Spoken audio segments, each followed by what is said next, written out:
Phần nói kinh Vũ Lan bồn ta từng nghe lời các như vậy.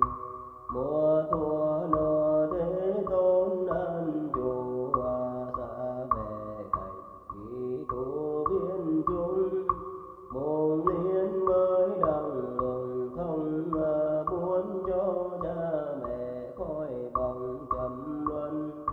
Công lương dùng tâm ân dốc trả nghĩa danh thành đạo cả mong đền. Làm con hiếu hành vi thiên bền dùng về nhàn tươi trên kim tầm. Thầy phong máu xanh làm ngã quy không uống ngân kiểu thì hình hài. Mùng liên đây vậy bi ơi biên mẹ đôi khát ai hoài tình thâm.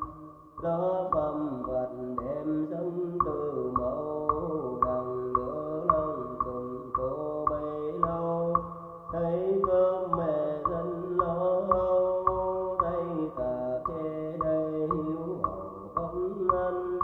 Lòng bon xèn tiền cân chứa dân giờ chung mà cướp dần của bà. Cơm đưa chưa đến miệng bà hoa thành thân lừa lượt bà bằng đâu.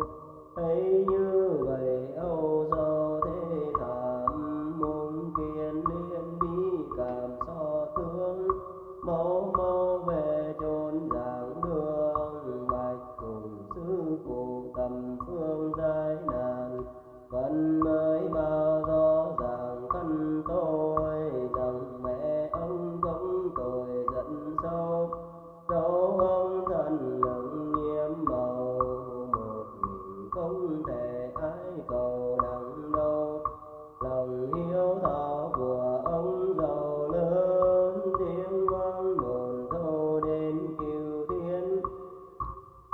Cũng là các bậc thân kỳ tà ma ngoài đau bốn vị thiên vương. Cùng ba cõi sáu phương tụ tập cùng công phương cứu tế mẹ người. Muốn cho cứu đặng mang người phải nhờ thần lực của 10 phương tăng. Pháp cứu tế ta toán giảng nói cho mọi người toán coi ánh đàn. Đèn kêu mừng thi đến gần truyền cho diệu pháp ân cần thiết thi.